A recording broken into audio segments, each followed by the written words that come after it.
Bonjour à chacun, c'est un plaisir d'être avec vous et de vous partager une nouvelle série Témoins de Christ en action. Ce sera une série de plusieurs vidéos pour nous donner des clés pour être des témoins en action, avancer dans notre apprentissage, s'affermir et prendre de l'assurance. Cette première vidéo, nous sommes la lumière du monde. Dans Matthieu chapitre 5, versets 14 à 16, Jésus dit: vous êtes la lumière du monde, une ville située sur une montagne ne peut être cachée. Et on n'allume pas une lampe pour la mettre sous le boisseau, mais on la met sur le chandelier, et elle éclaire tous ceux qui sont dans la maison. Que votre lumière luise ainsi devant les hommes, afin qu'ils voient vos bonnes œuvres et qu'ils glorifient votre Père qui est dans les cieux. Être la lumière du monde, c'est dire en d'autres mots que nous sommes témoins. Jésus dit lui-même à ses disciples qu'ils sont témoins. De qui est Jésus, de ses œuvres et de sa résurrection. Dans l'évangile de Luc, au chapitre 24, les versets 46 à 49, et je vous invite vraiment à prendre votre Bible, Jésus leur dit: ainsi il est écrit que le Christ souffrirait et qu'il ressusciterait des morts le troisième jour, et que la repentance et le pardon des péchés seraient prêchés en son nom à toutes les nations, à commencer par Jérusalem. Vous êtes témoins de ces choses. Et voici, j'enverrai sur vous ce que mon Père a promis. Mais vous, restez dans la ville jusqu'à ce que vous soyez revêtus de la puissance d'en haut. Puis Jésus dit aussi dans les Actes, vous connaissez ce fameux verset dans Acte 1, verset 8, « Mais vous recevrez une puissance, le Saint-Esprit survenant sur vous, et vous serez mes témoins à Jérusalem, dans toute la Judée, dans la Samarie, et jusqu'aux extrémités de la terre. » Être témoin. Jésus dit aux disciples, vous êtes mes témoins. Être. Jésus dit aux disciples, nous l'avons lu dans Luc 24, verset 48, je paraphrase, vous êtes témoins de ce que vous avez vécu ensemble quand j'étais encore avec vous. C'est un constat, c'est un fait. Qu'ils le veuillent ou non, ils sont témoins. Ils ont vu Jésus agir, guérir des malades, faire des miracles, donner à manger aux affamés, même la multiplication des pains et des poissons. Ils ont vu Jésus les enseigner les foules, ressusciter des morts, etc. Si nous sommes disciples de Jésus-Christ, une chose est sûre et c'est inévitable, nous sommes aussi témoins de ce que Christ est et la façon dont il agit. Alors les disciples, après la mort de Jésus, ils sont en proie au doute. Ils ne comprennent rien de ce qui leur arrive. Ils sont perdus. Tout s'écroule. Leur Jésus est mort. Toute leur certitude, leur espérance, leur plan, tout s'effondre. Pourtant, une chose ne s'effondre pas. Une chose est véritable.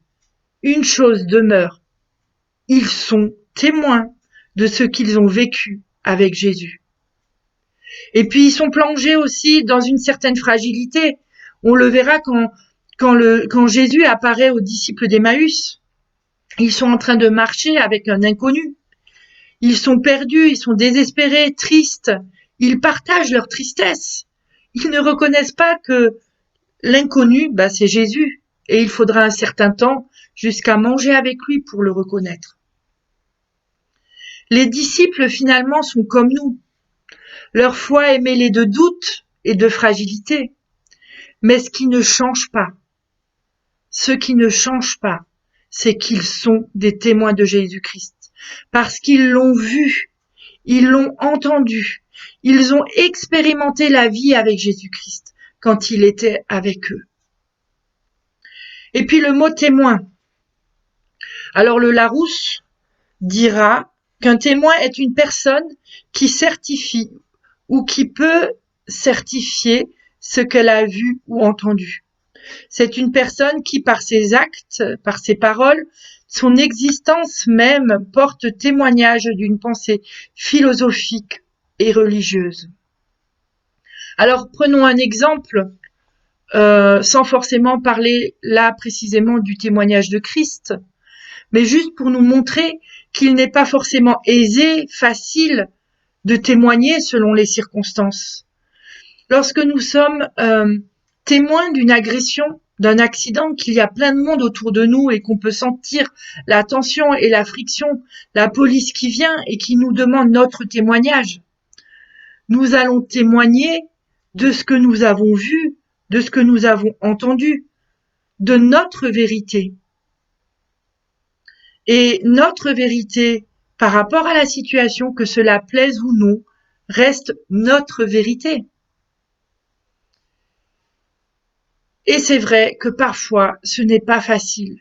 Par contre, il est important de rendre témoignage. Donc un témoin, qu'est-ce qu'il n'est pas? Un témoin n'est pas un juge. Parfois, nous, en tant que chrétiens, peut-être pas vous, mais moi, ça m'arrive, nous avons tendance plus facilement de juger les comportements des personnes qui sont en face de nous. Un témoin, ce n'est pas ça. Un témoin, c'est quelqu'un qui parle et qui raconte son vécu sans porter de jugement sur le témoignage de l'autre. Un témoin n'est pas un avocat. Un avocat, c'est un défenseur. Et il nous arrive parfois de défendre Dieu. Je ne sais pas si ça vous est déjà arrivé, mais quand je débutais, et parfois encore ça m'arrive, où je défends Dieu, je défends son point de vue. En fait, finalement, Dieu peut se défendre lui-même. Il est assez grand. Il est tout puissant. Et attention, quand nous prenons la défense de Dieu, nous ne prenons que la défense de l'image que nous avons de Dieu. Alors faisons attention. Être témoin n'est pas être juge, n'est pas être un avocat. Et ce n'est pas non plus être un expert. Un expert, c'est celui qui reste neutre, qui regarde avec son savoir pour donner une explication rationnelle ou poser un diagnostic. Parfois, la tentation, c'est de se situer juste un peu plus haut que les autres et d'apporter son savoir, de dire ce qui est vrai, ce qui est faux. C'est de donner des explications, mais surtout pas sans s'engager. Juste on les regarde de haut avec notre science. Mais être témoin, c'est pas ça. Être témoin de Christ, ce n'est pas être meilleur que les autres. Rappelons-nous, nous ne sommes pas du monde, mais nous sommes dans le monde. Donc nous sommes parmi les autres, d'égal à égal. Alors qu'est-ce qu'un témoin? Un témoin, être témoin, c'est parler de choses entendues, vues, touchées, c'est dire une expérience vécue. 1 Jean 1, les versets 1 à 4, nous dit, nous vous annonçons le message de celui qui est la vie. Nous vous annonçons ce qui était dès le commencement. Nous l'avons entendu, nous l'avons vu de nos propres yeux, nous l'avons contemplé et nos mains l'ont touché. Celui qui est la vie s'est manifesté. Nous l'avons vu, nous en parlons en témoin. Et nous vous annonçons la vie éternelle qui était auprès du Père et qui s'est manifestée pour nous. Oui, ce que nous avons vu et entendu, nous vous l'annonçons à vous aussi, afin que vous aussi vous soyez en communion avec nous.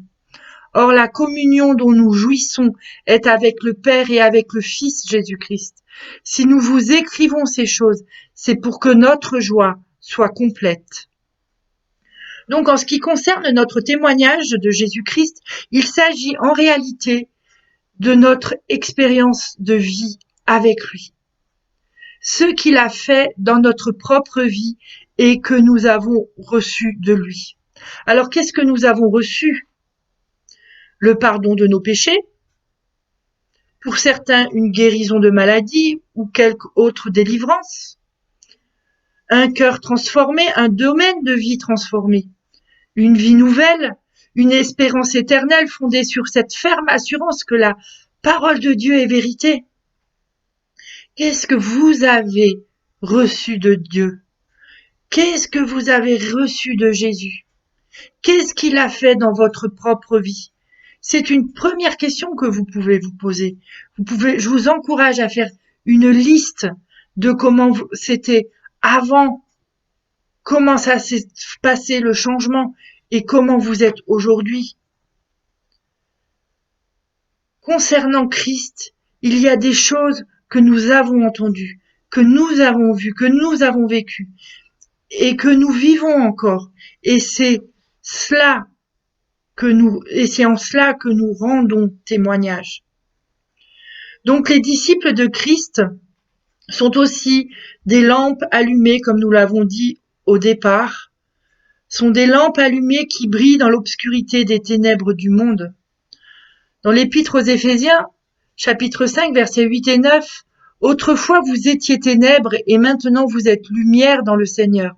Marchez comme des enfants de lumière, car le fruit de la lumière consiste en toutes sortes de bonté, de justice et de vérité. » Il y a une clé. Pour notre témoignage, nous devons découvrir une vérité essentielle. La présence du Seigneur Jésus-Christ et par conséquent la manifestation de sa puissance, c'est ce qui fera la force de notre témoignage. Et l'Écriture le dit dans Matthieu. Jésus nous dit, « Voici, je suis avec vous tous les jours jusqu'à la fin du monde. » Marc le dira aussi à la fin de son évangile. Ils s'en allèrent prêcher partout. Le Seigneur travaillait avec eux et confirmait la parole par des miracles qui l'accompagnaient. Et dans Acte 11, verset 21, la main du Seigneur était avec eux et un grand nombre de personnes crurent et se convertirent au Seigneur. Ce n'est pas juste pour les apôtres. Cette vérité est pour nous encore aujourd'hui. Je suis avec vous tous les jours jusqu'à la fin du monde. Je vous invite vraiment à cultiver la présence de Dieu dans votre vie, à méditer la parole pour que l'Esprit Saint soit vivant et lumière en vous. Et c'est ce qui va faire la différence. C'est lui la véritable lumière qui, en venant dans le monde, éclaire tout homme. Le Saint-Esprit est en nous et veut faire la différence là où nous sommes, dans nos quartiers, dans nos villes, dans notre travail. Pour conclure, témoigner, c'est accepter une rencontre, un partage d'égal à égal. Nous sommes là pour rencontrer l'autre, pour rencontrer la personne qui est à côté de moi. Être témoin du Seigneur Jésus-Christ marque notre différence au milieu de tous ceux qui ne le connaissent pas. Selon la parole même de Jésus, dans Matthieu 5, verset 13, « Vous êtes le sel de la terre, mais si le sel perd sa saveur, avec quoi lui rendra-t-on? Il ne sert plus qu'à être jeté dehors et foulé aux pieds par les hommes. » Il y a dans la vie de ceux qui suivent Christ une saveur particulière, qui est le fruit de sa présence en nous.